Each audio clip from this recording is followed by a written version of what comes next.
할렐루야. 예수 그리스도 이름으로 하나님 말씀 증거하겠습니다. 우리 다 같이 하나님 말씀 요한계시록 15장 1절부터 8절까지의 말씀을 우리 다 같이 찾겠습니다. 요한계시록 15장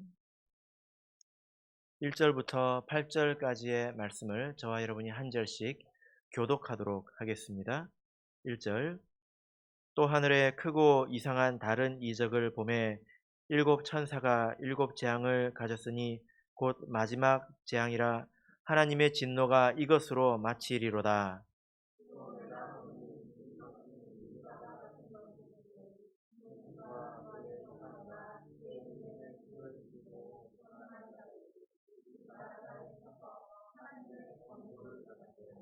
하나님의 종 모세의 노래 어린 양의 노래를 불러 가로되, 주 하나님 곧 전능하신 이시여 하시는 일이 크고 기이하시도다. 만국의 왕이시여 주의 길이 의롭고 참되시도다.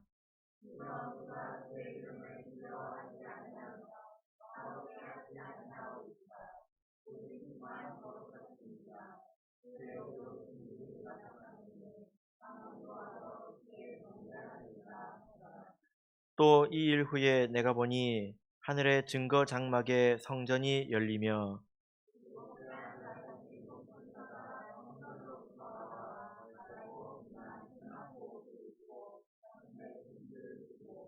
네 생물 중에 하나가 세세에 계신 하나님의 진노를 가득히 담은 금 대접 일곱을 그 일곱 천사에게 주니, 하나님의 영광과 능력을 인하여 성전의 연기가 참되매 일곱 천사의 일곱 재앙이 마치기까지는 성전에 능히 들어갈 자가 없더라.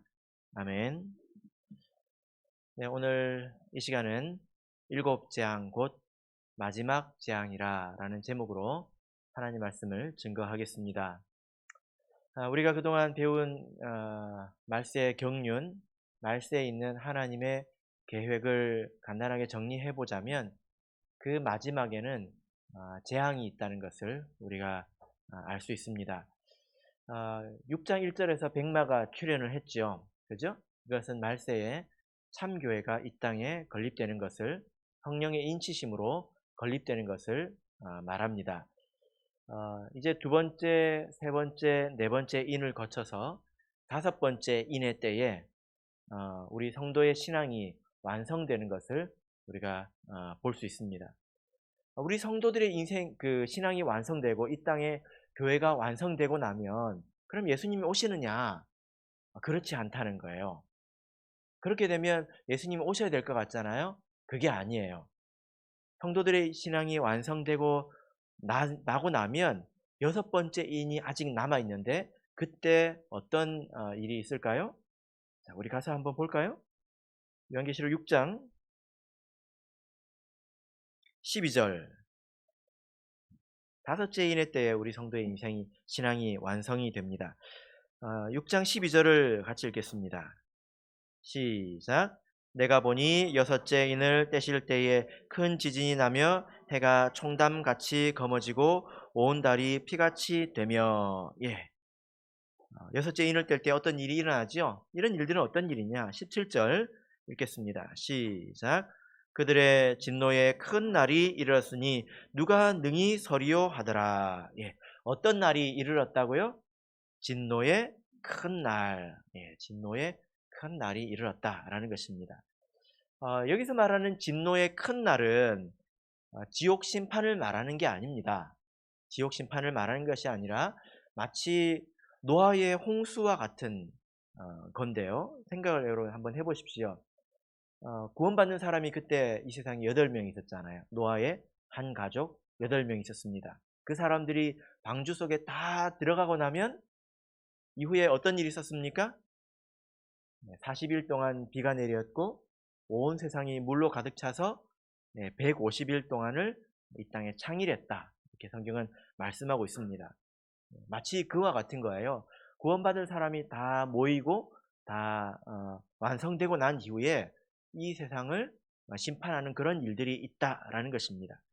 그것을 바로 말세에 있는 그 날을 진노의 큰 날이다. 이렇게 말을 하는 것입니다. 우리가 그래서 이것을 어떻게 생각해 볼 수 있을까요? 마치 이와 같습니다. 어, 그 우리 이제 자녀들이 어릴 때 집에 다 이렇게 회초리들이 하나씩 있지 않습니까? 그죠? 네. 어, 그래서 이렇게 회초리를 때려가면서 키우잖아요. 그렇게 키웁니다. 근데 어느 때가 되면 더 이상 회초리를 때리지 않아도 되는 때가 오죠. 그러면 이걸 어떻게 합니까? 아궁이에 던져서 네, 그 불살라 버리지 않습니까? 예컨대 그렇다는 거예요. 예컨대. 그렇게라도 써야죠. 저기 추운 겨울날 조금이라도 도움이 돼야 되니까 그렇게 해야 되지 않겠습니까? 혹은 자녀를 때리고 나서 마지막에는 그 회초리를 분질러 버린 것과 같은 그런 이치입니다. 그래서 하나님께서 이 세상에서 마치 어, 그 이제 농사를 지시는 그 농부와 같이 이 세상에서 우리 성도를 다 길러내신 후에는 이 세상에 이런 쭉정이들을 다 태워버리신다는 것입니다. 심판하신다는 거죠. 자, 11장 15절을 보겠습니다. 11장 15절 이 일들이 일곱째 천사가 나팔을 불 때 일어나는데요. 11장 15절 같이 읽겠습니다. 시작. 일곱째 천사가 나팔을 불매 하늘에 큰 음성들이 나서 가로되 세상 나라가 우리 주와 그 그리스도의 나라가 되어 그가 세세토록 왕노릇 하시리로다. 예. 여기 보니까 일곱째 천사가 나팔을 불 때에 세상 나라가 우리 주와 그 그리스도의 나라가 되었다. 여기서 되었다는 완성되었다라는 것입니다. 언제 완성이 됩니까? 다섯 번째 인 안에 있는 일곱 나팔 가운데 일곱 번째 나팔의 때에 완성이 된다는 거예요.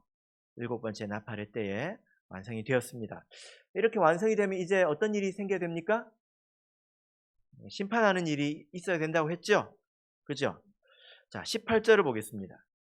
18절 읽겠습니다. 시작. 이방들이 분노하며 주의 진노가 임하여 죽은 자를 심판하시며 종 선지자들과 성도들과 또 물온대소하고 주의 이름을 경외하는 자들에게 상 주시며 또 땅을 망하게 하는 자들을 멸망시킬 때로소이다 하더라. 예, 이제 어떤 때라고요? 멸망시킬 때. 예, 멸망시킬 때라는 것입니다. 여러분 그 계시록을 여러분들이 이제 배우면서 어, 그 마치 이렇게 누적되는 것을 수학처럼 누적되는 것을 볼 수 있을 겁니다. 그래서 앞쪽에서 조금 이해가 안 되면 뒤에 가서 이제 오리무중이죠. 도대체 이게 무슨 소린가 하고 헷갈리게 되죠. 그러시리라고 제가 생각을 하고 계속 반복을 하는 것입니다.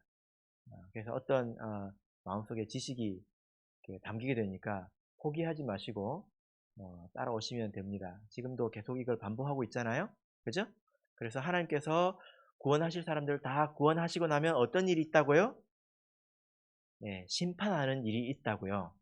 이게 말세의 경륜의 큰 두 가지 과정입니다. 구원하시고 이 세상을 심판하신다. 노아도 마찬가지죠. 방주에 넣으시고 이 세상을 물로 닦으시죠. 그죠? 자, 이 내용이 벌써 11장에 나왔습니다. 우리가 오늘 볼 말씀은 15장의 말씀인데요. 그러면 12장, 13장, 14장은 어떤 내용이었습니까? 이것은 부연 설명하는 것이었습니다. 마치 우리가 그 다큐멘터리를 보면 그 내용이 쭉 진행되다가 갑자기 어떤 이상한 목소리가 나와가지고 쭉 설명을 해주지 않습니까? 이런 걸 뭐라고 그러죠? 나레이션이라고 하지 않습니까? 그래서 12장부터 13장, 14장은 나레이션이에요. 그래서 성도와 용의 관계가 어떠한 것인지, 그리고 또 짐승은 또 어떤 것인지, 그리고 14장에서는 구원받는 자들의 면면은 어떠한 것인지 이런 것을 친절하게 화면을 딱 멈춰놓고 설명을 계속 해주는 거예요. 설명을. 그죠? 그러면 우리가 이 내용을 이해하고 있으면 11장 18절을 읽고 19절을 읽고 바로 15장으로 넘어가도 괜찮습니다. 그렇게 읽어도 내용이 다 진행이 됩니다. 자, 12장부터 13장, 14장은 뭐다? 나레이션이다. 그죠? 근데 나레이션 하는 주제가 뭐냐? 이거는 좀 알고 지나가야 이해할 수 있으니까 아주 적절한 때에 나레이션을 하잖아요. 그죠? 그 내용을 여러분 기억을 하시는 게 좋겠죠. 예, 그래서 이제 구원이 다 되었고 이제 멸망시킬 때로소이다 해놓고 이제 15장 1절로 넘어온 것입니다. 15장 1절을 읽어보겠습니다. 15장 1절 같이 읽겠습니다. 시작. 또 하늘에 크고 이상한 다른 이적을 보매 일곱 천사가 일곱 재앙을 가졌으니 곧 마지막 재앙이라. 하나님의 진노가 이것으로 마치리로다. 예. 자, 여기 보면 아까 진노의 큰 날이라고 했죠. 그리고 멸망시킬 때라고 했죠.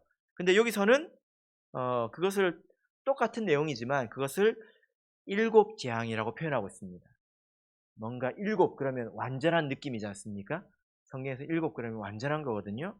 일곱 재앙. 그리고 곧 어떤 재앙이다? 마지막 재앙이다. 그러니까 진노의 큰 날도 나오고 일곱 재앙도 나오고 마지막 재앙도 나오고 멸망시킬 때로소이다도 나오는데 이건 사실 다 같은 거예요. 뭐냐? 구원할 사람들을 다 구원하고 마지막에 그 회초리를 아궁이에 던져 넣을 때다. 회초리를 분질러 버릴 때다. 이런 이야기입니다. 그래서 하나님의 진노가 이것으로 마치리로다. 회초리를 분질러 버리고 나면 더 이상 이제 필요가 없겠죠. 그럴 일이 없겠죠. 그죠? 그러면 이 일 후에 어떤 일이 생기느냐? 예수님께서 재림하시는 그런 일이 이 일 이후에 마지막 진노 이후에 있게 되는 것입니다. 15장 7절을 보시면요. 자, 15장 7절 읽겠습니다. 시작. 내 생물 중에 하나가 세세에 계신 하나님의 진노를 가득히 담은 금 대접 일곱을 그 일곱 천사에게 주니. 예. 여기 보니까 하나님의 진노를 가득 담은 금 대접 일곱이 나옵니다. 그래서 16장 1절을 보시면요. 하나님의 진노의 일곱 대접을 땅에 쏟으라 라고 나오죠. 그죠? 그래서 이것도 같은 말입니다. 마지막 재앙, 일곱 재앙, 그리고 일곱 대접의 재앙. 이것도 같은 말입니다. 같은 내용을 뜻하는 것입니다. 자, 그래서 오늘 그 16장에서부터 일곱 대접이 마지막 진노가 어떤 것인지 구체적으로 나오게 되는데요. 그럼 15장은 어떤 내용일까요? 이 마지막 재앙을 예고하는 그런 내용입니다. 마지막 재앙을 예고하는 그런 모습이죠. 자, 2절부터 8절까지 내용을 이제 볼 텐데요. 2절에서 8절은 이 마지막 진노를 예고하면서 갑자기 그 진노에서 벗어난 자들을 보여주고 있습니다. 그것을 간단히 언급하고 넘어가는 거죠. 마치 노아의 홍수의 때에 이 공창에서 물이 쏟아지는 그런 그래서 심판을 받는 이 세상을 말하기 전에 잠시 방주에 대해서 이야기를 하고 있죠. 그런 것처럼 하나님의 진노에 대해서 이야기하기 전에 진노를 벗어난 자들의 모습에 대해서 간단히 이야기를 하고 있습니다. 물론 이런 내용이 앞에도 여러 군데 이제 반복이 되지만 오늘 또 좀 더 다른 관점에서 말씀을 하고 있습니다. 자, 그러면 우리 2절을 읽어보도록 하겠습니다. 이 마지막 진노를 벗어난 자들은 어떤 사람인지. 자, 2절 읽겠습니다. 시작.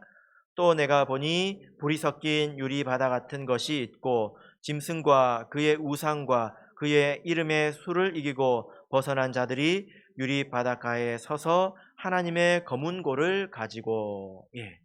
자, 먼저 보이는 것이 무엇입니까? 불이 섞인 유리바다입니다. 자, 여러분 이 유리바다는 무엇을 말하는 것이고 또 이건 어디에 있는 것일까요? 이미 우리가 이 유리바다를 본 적이 있죠. 어디에 있을까요? 계시록 4장에 있습니다. 이 유리바다는 어디에 있느냐? 바로 하나님 앞에 있습니다. 계시록 4장 6절을 보겠습니다.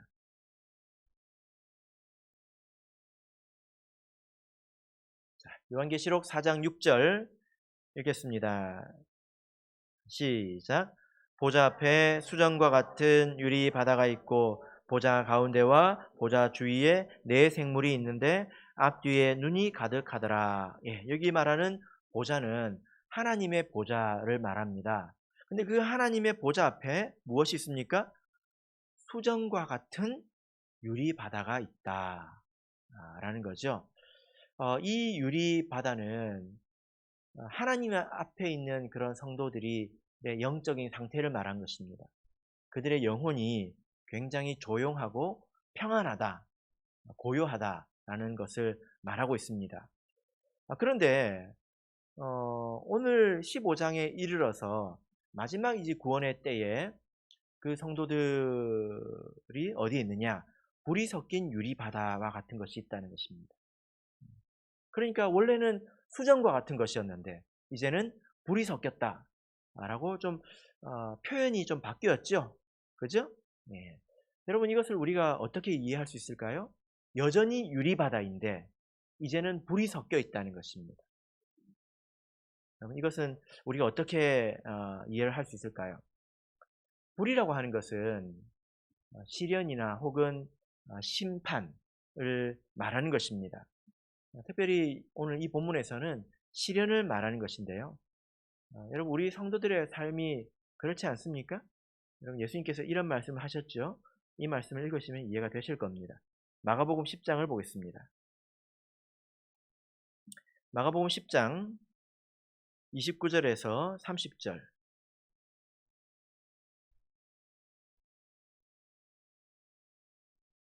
마가복음 10장 28절부터 보겠습니다. 28절부터 30절까지 말씀을 우리 같이 읽어보겠습니다. 시작. 베드로가 여자와 가로되 보소서 우리가 모든 것을 버리고 주를 쫓았나이다. 예수께서 가라사대 내가 진실로 너에게 이르노니 나와 및 복음을 위하여 집이나 형제나 자매나 어미나 아비나 자식이나 전토를 벌인 자는 금세에 있어 집과 형제와 자매와 모친과 자식과 전토를 100배나 받되 핍박을 겸하여 받고 내세 영생을 받지 못할 자가 없느니라. 예. 어떤 그 부자 청년이 예수님 앞에 왔다가 예수님의 그 말씀을 듣고 모든 것을 버리고 쫓으라는 그 말씀을 듣고 근심하면서 갔습니다. 그때에 이 베드로가 와가지고 주여 저는 모든 것을 버리고 주를 쫓았나이다 이 말을 합니다. 베드로가 타이밍을 기가 막히게 잡죠. 그렇죠? 좀 얄밉지 않습니까? 네, 그러면 예수님께서 뭐라고 말씀하셔야 될까요? 좀 겸손할 줄 알아라. 그렇게 말씀을 하실 것 같은데 예수님께서 그때 그것을 부정하지 않으십니다. 부정하지 않으시고 이 전심으로 하나님을 따르는 자들에 대해서 말씀을 하고 있는 부분이죠. 칭찬을 하십니다. 그렇게 모든 것을 버린 자는 금세에 있어서 이런 하나님의 은혜를 받는다는 거예요. 그런데 100배나 받는다는 것입니다. 그런데 이것을 받을 때 어떻게 받게 된다고 말하고 있습니까? 핍박을 겸하여 받는다. 이렇게 말씀을 하고 있습니다. 하나님의 백성으로서 우리가 자기의 욕심과 또 모든 것을 버리고 하나님을 순전한 마음으로 따르고 좇으면 하나님께서 우리를 채워주시고 또 보호해주시고 인도해주시죠. 그죠? 근데 그것과 겸해서 세상으로부터는 핍박 또 그리고 하나님께서 주시는 그런 연단 이런 것이 아울러 따라온다라는 것입니다. 이것이 바로 불이 섞인 유리바다이죠. 계시록의 시대에 가면 이런 것들이 더욱더 분명해지지 않습니까? 예. 그렇게 불이 섞인 유리바다 가운데 있을 때에 우리 성도들의 심령은 어떨까요? 우리 성도들의 마음은 어떨까요? 불안하고 초조하고 슬프고 우울하고 그럴까요? 그렇지 않죠. 여전히 그곳은 유리바다다라는 것입니다. 그것을 잘 견디고 모든 것을 주관하시는 하나님을 믿는 믿음으로 마음이 평안한 상태에 있다는 것입니다. 그래서 우리가 이렇게 자신의 마음을 지킬 수 있어야 되겠죠? 그죠? 베드로전서 4장 12절을 보겠습니다. 우리의 마음이 흔들리기 쉬운데요. 그러나 우리가 마음을 지킬 수 있어야 합니다. 베드로전서 4장 12절, 13절 같이 읽겠습니다. 시작. 사랑하는 자들아 너희를 시련하려고 오는 불시험을 이상한 일 당하는 것 같이 이상히 여기지 말고 오직 너희가 그리스도의 고난에 참여하는 것으로 즐거워하라. 이는 그의 영광을 나타내실 때에 너희로 즐거워하고 기뻐하게 하려 함이라. 예. 여러분 우리가 하나님을 열심히 잘 믿고 또 전심으로 따르려고 하는데도 우리 인생에 어려운 일이 오지요. 근데 왜 이럴까, 왜 이럴까, 그런 마음을 여기지 말라고 하나님 말씀하고 계십니다. 그것을 이상한 것 당하는 것처럼 여기지 말라는 거예요. 왜 그렇습니까? 그것이 바로 그리스도의 고난에 참여하는 것이고 그것을 통해서 하나님의 영광이 드러나게 되고 그리고 우리가 마지막에 그것으로 인해서 즐거워하게 된다는 것입니다. 그러니까 마지막에 있는 성도들은 모든 것을 다 이해하고 있는 거예요. 이해하고 있는 것입니다. 내가 누리는 이 평안이 어디서 오는 것인지 그리고 내가 당하는 이런 고난이 왜 나에게 있어야 되는 것인지 이것의 의미가 무엇인지 이것을 다 이해하고 있다는 것입니다. 그래서 마음이 평안한 상태에 있다라는 거예요. 여러분 지금 우리 성도님들의 심령은 어떠십니까? 유리 바다인데 혹시 깨진 유리 아닙니까? 그래서 한 발짝 뛸 때마다 아이고야 아이고야 혹시 그러고 계시지는 않나요? 이상한 거예요. 이상한 것입니다. 성도의 마음이 우울하고 또 기쁨이 없고 이건 이상한 거예요. 뭔가 문제가 있는 것입니다. 우리가 문제를 잘 해결을 해야 되겠죠. 자, 이제 본문으로 돌아가서 2절을 다시 보시면요. 자, 2절을 다시 한번 읽어보겠습니다. 조금 더 이해하는 마음을 가지고 읽어보겠습니다. 시작. 또 내가 보니 불이 섞인 유리바다 같은 것이 있고 짐승과 그의 우상과 그의 이름의 수를 이기고 벗어난 자들이 유리바다 가에 서서 하나님의 검은 고를 가지고 자 여기 보면 그 불이 섞인 유리바다 가에 어떤 자들이 서 있는데 어떤 자들이 서 있습니까? 이기고 벗어난 자들. 근데 무엇을 이긴 자들입니까? 짐승과 그의 우상과 그의 이름의 수를 말합니다. 자, 이것은 13장에서 말한 바다에서 올라온 짐승, 또 땅에서 올라온 짐승, 그들의 유혹과 그리고 핍박, 굉장히 막강했던 것을 여러분 기억하십니까? 그것을 견뎌내고 또 그 유혹을 이겨낸 자들을 말합니다. 그리고 그 자들이 이 불이 섞인 유리 바다에서 검은고를 가지고 찬양을 하는 것을 우리가 볼 수 있는데요. 여기 보면 하나님의 검은고를 가지고 이렇게 말씀을 하고 있죠. 그죠? 네. 그래서 우리가 지금부터 이제 검은고를 배우러 다녀야 될까요? 검은고 학원에 등록을 해야 될까요? 예. 그렇지 않죠? 이 검은고라고 하는 것은 하나님을 찬양하는 그런 도구일 뿐입니다. 자, 그런데 여러분, 이 계시록 안에서 찬양이 나오는데요. 이 찬양을 우리가 유심히 좀 볼 필요가 있습니다. 여러분 찬양이 무엇입니까? 어 그 중학교 때 학교에 가면 시를 가르쳐 주는데요. 어 무슨 말인지 모르겠더라고요 제가. 시를 배웠는데 그게 도대체 무슨 말인지 제가 모르겠더라고요. 그런데 나이가 들고 나니깐요. 그동안에 제가 시 공부를 해본 적이 없습니다. 그런데 이해가 되더라고요. 무슨 일일까요? 여러분은 그 이유를 아십니까? 음미자매님은 좀 이해가 되십니까? 이 말이? 이 말이 이해가 되면 나이가 좀 들었다는 거예요. 예. 찬양도 마찬가지인데요. 찬양이라고 하는 것이 그냥 입으로 어떤 멜로디, 어떤 소리를 내는 게 아니잖아요. 이게 뭡니까? 이게 마음에 가득 차는 게 마음에 가득 차다 못해 입으로 이렇게 흘러나오는 거지 않습니까? 그죠? 내 마음속에 어떤 하나님에 대한 감사, 또 기쁨, 또 하나님을 의지하는 그런 마음, 이 마음들이 막 마음속에 가득 차면 뭔가 이렇게 표현하고 싶은데 표현하고 싶 표현할 수 있는 방법이 별로 없잖아요.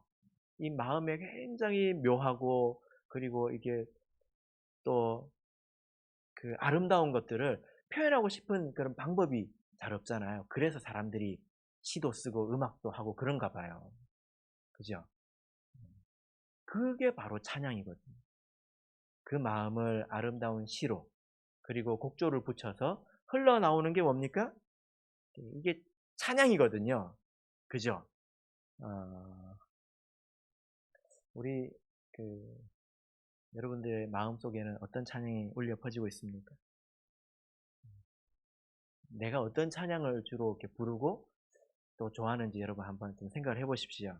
찬송가를 펴 보면요. 제일 앞쪽에 주제들이 있어요. 주제를 보면 하나님에 대해서 또 예수 그리스도에 대해서 뭐 성령에 대해서 교회에 대해서 또 우리가 부르심을 받은 것에 대해서 뭐 평안, 뭐 기도, 사명 여러 가지 주제별로 쭉 이렇게 그 있어요.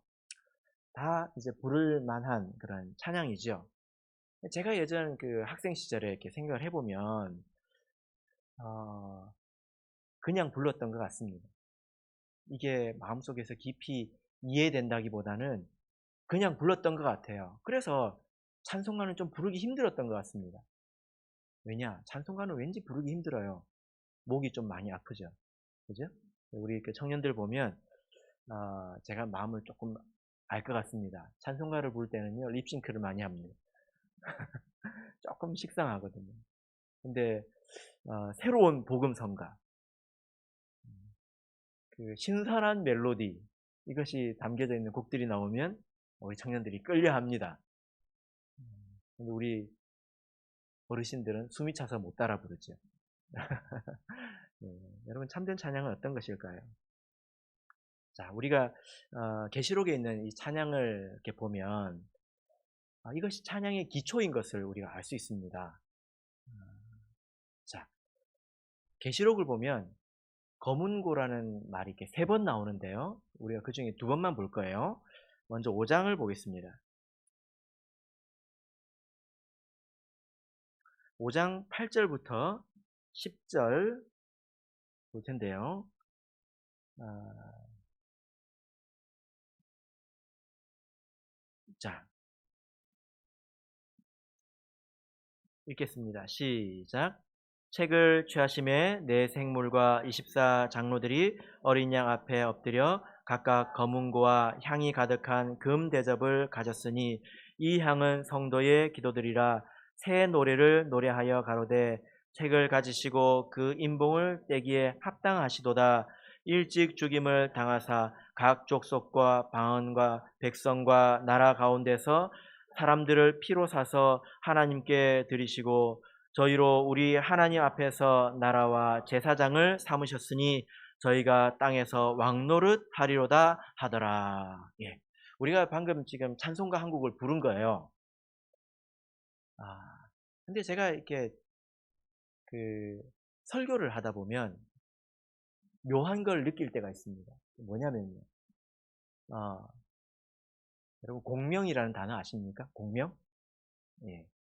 그 어떤 병이 있을 때 그 바람이 불면 어, 어떤 특정한 음에서 이 그 병이 막 울리잖아요. 그죠? 그런 걸 공명 현상이라고 하잖아요. 그게 소리에만 있는 게 아니더라고요.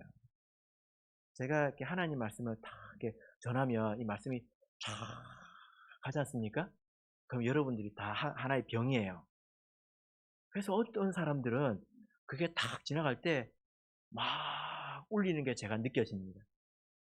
근데 어떤 사람들은 지나갈 때 하나도 울림이 없이 그냥 지나가요. 뭐? 중요한가 그게? 에? 그걸 제가 느낍니다. 어, 자, 그래서 방금 우리가 9절부터 10절에 새 노래를 우리가 읽었는데 이걸 찬찬히 읽으실 때에 내 마음이 울림이 있어야 정상이라는 거예요. 책을 가지시고 그 인봉을 깨시기 합당하시도다. 일찍 죽임을 당하사 각 족속과 백성 방언과 백성과 나라 가운데서 사람들을 피로 사서 하나님께 드리시고 저희로 우리 하나님 앞에서 나라와 제사장을 삼으셨으니 저희가 땅에서 왕노릇하리로다. 이 말이 이해가 되고 그것이 기쁘고 감사하게 느껴져서 마음이 막 커졌다 작아졌다 커졌다 작아졌다 이렇게 막 울려야 돼요. 우리 학생들도 그런 이 말이 무슨 말인지를 알 거예요. 여러분들도 어떤 말씀 들을 때에 마음이 막 공명하는 게 느껴질 때가 있지 않습니까? 근데 이 말씀을 읽을 때 그래야 돼. 근데 이 말씀이 뭐냐? 하나님께서 우리에게 베풀어 주신 구원의 은혜에 대한 찬송입니다. 예수님께서 피 흘리셔서 나를 구원해 주셨다. 그래서 제가 첫 번째 찬송 기억하십니까? 우리가 뭐 불렀죠? 나 같은 죄인 살리신 이게 마음속에서 확 공명해서 이렇게 입으로 나와야 된다는 거. 마칠 때 찬양 우리가 뭘 부를까요? 네. 자, 본문으로 돌아가겠습니다. 자, 이제 두 번째 찬양인데요. 3절, 4절을 읽겠습니다. 자, 불이 섞인 유리 바닷가 가운데 섰던 그 성도들이 하나님의 검은고를 가지고 이제 찬양을 하는데 좀 다른 찬양이에요. 이것도 우리 마음이 이제 공명을 해야 되는데 3절, 4절을 읽겠습니다. 시작. 하나님의 종 모세의 노래 어린 양의 노래를 불러 가로되 주 하나님 곧 전능하신 이시여 하시는 일이 크고 기이하시도다. 만국의 왕이시여 주의 길이 의롭고 참되시도다. 주여 누가 주의 이름을 두려워하지 아니하며 영화롭게 하지 아니하로이까. 오직 주만 거룩하시니이다. 주의 의로우신 일이 나타났음에 만국이 와서 주께 경배하리다 하더라. 이게 무슨 소린고? 이게 뭐지? 왜 내 마음이 안 울리지? 혹시 그렇게 생각하셨습니까? 설명을 좀 들으시면 반응이 좀 올 겁니다. 자, 아까 불렀던 노래 제목은 새 노래였어요. 이제 마지막 때에 부르는 노래 제목이 뭡니까? 모세의 노래, 그리고 어린 양의 노래. 제목만 가지고는 우리가 그 내용을 이해하기가 쉽지 않은데 이 내용이 뭐냐면 여러분 집에 가서 찬찬히 읽어보세요. 여기서 노래하는 게 뭐냐면 주의 길이 의롭다는 거예요. 주님께서 하시는 일이 의롭다는 것입니다. 그리고 4절 보면 오직 주만 거룩하시니다. 주의 의로우신 일이 나타났음에 그러니까 하나님께서 행하시는 일이 의롭다, 정의롭다, 공의롭다 이 뜻입니다. 이 노래는 처음에 부르면 안 돼요. 이 노래는 마지막에 불러야 돼요. 왜 그럴까요? 공의롭다는 것은 구원과 관계가 있는 것이 아니라 심판과 관계 있어요. 공의롭다고 하는 것은 심판할 때 쓰는 말이에요. 은혜라고 하는 것은 구원할 때 쓰는 거죠. 그죠? 그래서 우리를 구원하실 때는 공의롭게 구원하지 않습니다. 공의로 따지자면 우리 가운데는 구원받을 사람이 한 명도 없어요. 그죠? 구원하실 때는 은혜로 구원하시지요. 근데 마지막 노래는 은혜의 노래가 아니더라는 거예요. 그 노래가 무엇입니까? 심판에 관한 노래라는 것입니다. 이 말이 무슨 말이냐면 어 하나님께서 이제 이 세상을 심판하시는 것이 의롭다는 거예요. 정의롭다는 것입니다. 여러분 이 세상에서 우리 노아의 홍수 때를 생각해 보십시오.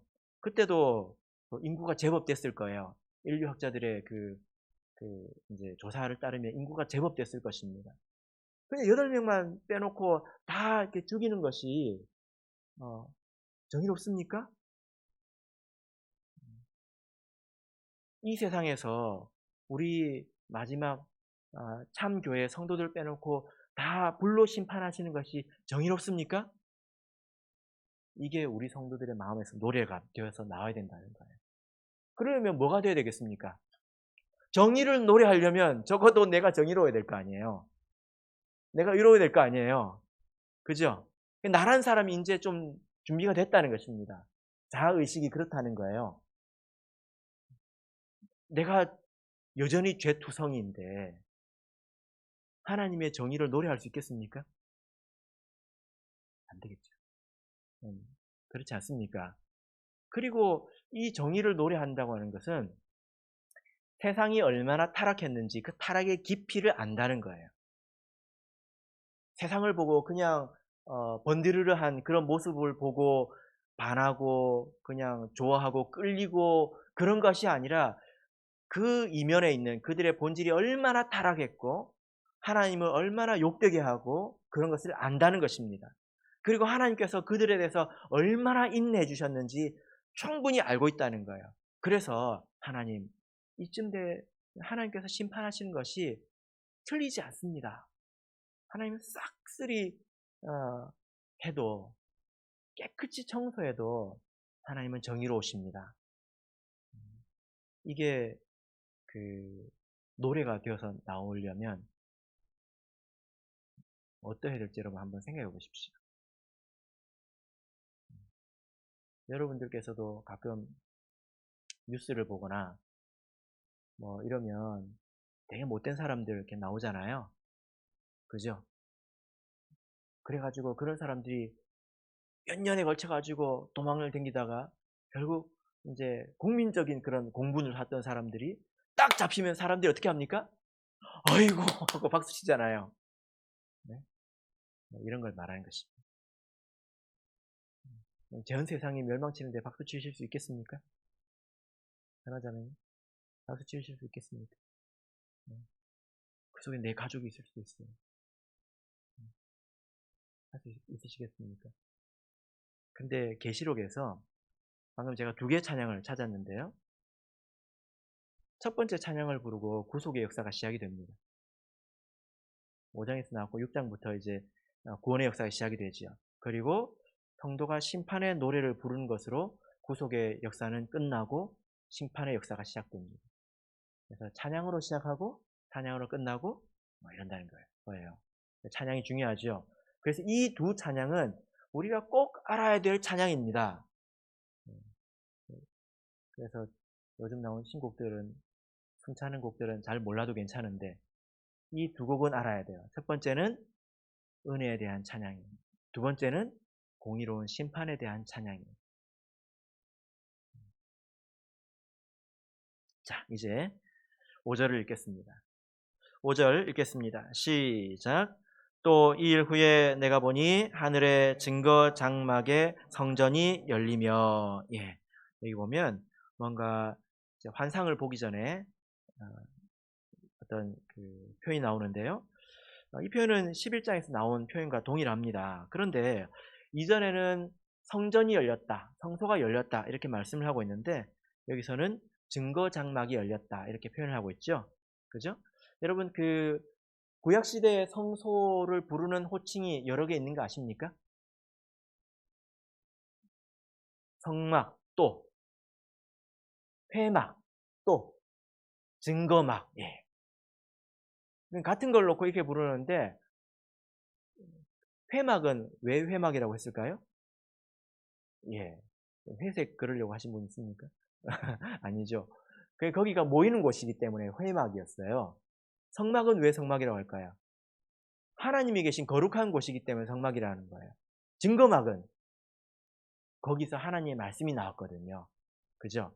그래서 이게 이렇게 부를 때 다르게 부르는 데는 이유가 있습니다. 근데 여기서 이렇게 증거 장막이라고 불렀어요. 왜 증거 장막이라고 부를까요? 심판할 때는 기준이 있어야 되잖아요. 그죠? 그 기준이 무엇입니까? 하나님의 말씀이거든요. 그죠? 그래서 하나님의 말씀이 있는 성전이 열리고, 그리고 그 말씀이 드러나게 되면 그 말씀 앞에서 그 사람의 그 옳고 그름이 다 드러나게 됩니다. 이것은 심판을 위해서 표현하고 있는 것입니다. 11장 19절과 여러분이 비교해 보시면 같은 내용인데 조금 다르게 표현한 것을 여러분들께서 알고 아실 수 있을 겁니다. 자, 이제 6절을 읽겠습니다. 6절 읽겠습니다. 시작. 일곱 재앙을 가진 일곱 천사가 성전으로부터 나와 맑고 빛난 세마포 옷을 입고 가슴에 금띠를 띠고, 여기 보면 그 심판을 수행하는 일곱 천사가 성전으로부터 나오는데요. 세마포 옷을 입고 있습니다. 이 세마포 옷은 헬라어로 리논이라고 하는데, 요즘에도 린넨이라는 말 쓰죠? 그죠? 그 옷감, 린넨 옷 쓰지 않습니까? 그죠? 네, 그거예요. 린넨, 이 옷은 성도들의 옷이 아닙니다. 이것은 천사의 옷이에요.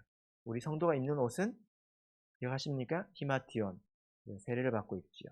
스톨레, 고난을 통해서 입는 옷입니다. 비시노스, 이것은 옳은 행실이라는 옷입니다. 그리고 사코스, 이것은 선지자의 옷이지요.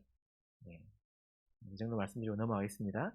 그래서 심판을 수행하는 천사가 나와서, 자, 7절 읽겠습니다. 시작. 내 생물 중에 하나가 세세에 계신 하나님의 진노를 가득히 담은 금대접 7을 그 7 천사에게 주니. 여기 보니까 그 진노가 어떤 것인지에 대해서 말씀하고 있는데, 금대접 7, 진노를 가득히 담은 금대접 7이라고 말씀하고 있습니다. 이것은 아주 쉽게 이해할 수가 있습니다. 하나님의 진노가 대단하다는 거죠. 굉장히 크다는 거예요. 하나님은 무서운 분입니다. 우리가 이전에 그 나팔, 첫 번째부터 네 번째 나팔을 이렇게 볼 때, 뭐 땅의 3분의 1이 사위고, 그런 표현들 여러분 기억하시죠? 그죠? 근데 그것은 경고였습니다. 나팔의 재앙은 경고였어요. 대접의 재앙이 진짜입니다. 그래서 여섯 번째 인의 내용을 보면 해가 총담같이 검어지고, 이렇게 전면적인 재앙, 모든 것이 파괴되는 그런 재앙이 바로 이 금대접 7의 재앙인 것입니다. 자, 8절 읽겠습니다. 8절 읽겠습니다. 시작. 하나님의 영광과 능력을 인하여 성전의 연기가 차게 되매 일곱 천사의 일곱 재앙이 마치기까지는 성전에 능히 들어갈 자가 없더라. 자, 여러분, 이 마지막 재앙의 때에 땅도 무너지고 하늘도 무너지고 태양도 무너질 그때에 우리 성도는 어디 있을까요? 여기 있습니다. 천국에 가서 지켜보는 게 아니라 여기에 같이 있는 거예요. 그때 성도들의 모습에 대해서 8절에서 이야기를 하는 것입니다. 창세기 7장을 보실까요?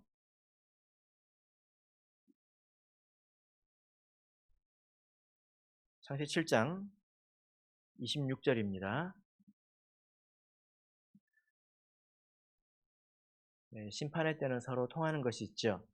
창세기 7장 16절 같이 읽겠습니다. 시작.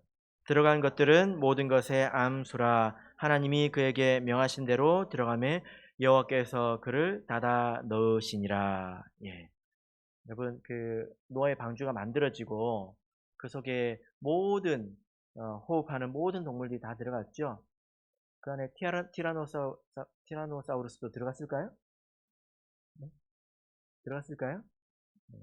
새끼가 들어가면 다 들어갈 수 있습니다. 의문을 가지시는 분들이 많더라고요. 공룡이 들어갔을까? 새끼들이 들어가면 다 들어가고도 남습니다. 충분합니다. 그때 마지막 이제 동물이 어떤 동물이었는지는 우리가 알 수 없지만 들어가고 나서 어떻게 됐습니까? 네, 하나님께서 문을 닫으셨죠. 누가 문을 닫았습니까? 네, 여호와께서 그를 닫아 넣으시니라. 이렇게 탁 잠겼어요. 여러분 이 안에서 노아의 가족들은 어떤 마음이었을까요? 그리고 또 무엇을 하고 있었을까요? 예. 마지막 그 심판의 때에 여러분 우리는 안전할까요? 여러분 그때에 무엇이 우리의 방주가 될까요? 우리도 방주 안으로 들어가야 되지 않습니까? 무엇이 우리의 방주가 될까요? 바로 하나님의 성전입니다. 교회입니다. 이것은 물리적인 공간을 말하는 것이 아니라 영적인 교회를 말하는 것입니다. 계시록 본문을 보면 그 성전이 연기로 가득 찼다 이렇게 말씀을 하고 있는데요. 이 연기는 성도들의 기도를 말하지요. 그래서 그 안에서 충만하게 기도하고 있는 것을 의미합니다. 그러면 우리가 어떤 곳에 있든지 우리는 안전할 것입니다. 노아의 방주를 연구한 사람들의 그 증언이 있는데요. 여러분 전 세계가 이렇게 물로 덮이면 아주 대단합니다. 여러분 태평양 가보신 적 있으십니까? 없으시죠? 거기는 파도가 규모가 다릅니다. 그런데 전 세계가 물로 덮였을 때 그 세상에 있던 모든 것들이 다 부서졌는데 노아의 방주는 안전했을까요? 이제 그거에 대해서 연구한 학자들이 있습니다. 이 방주의 크기가 어느 정도 되냐면 길이가 135m고요. 폭이 23m 정도 되고 높이가 14m 정도 됩니다. 머릿속으로 한번 그려보십시오. 이게 사각 박스예요. 이게 그 물속에 다 타가지고 물속에 딱 들어가잖아요. 그럼 절반 정도 가라앉아요. 그러면 어떻게 보이겠습니까? 밖에서 딱 봤을 때 뭐 두꺼운 판자가 물에 하나 떠 있는 것처럼 보입니다. 얇은 박스가 물에 그냥 떠 있는 것처럼 보여요. 사실 물 밑으로 절반 정도 가라앉아 있습니다. 이것을 한국에서 50분의 1로 실험을 했는데요. 실험 결과가 굉장히 놀랍습니다. 이 배가 30m 파도를 견딘다는 거예요. 그 정도면 얼마나 대단한 건지 모르죠. 30m 파도면 파도 높이가 아파트 10층이에요. 그래도 태평양 가면 그런 게 있을 것 같죠? 안 그래요.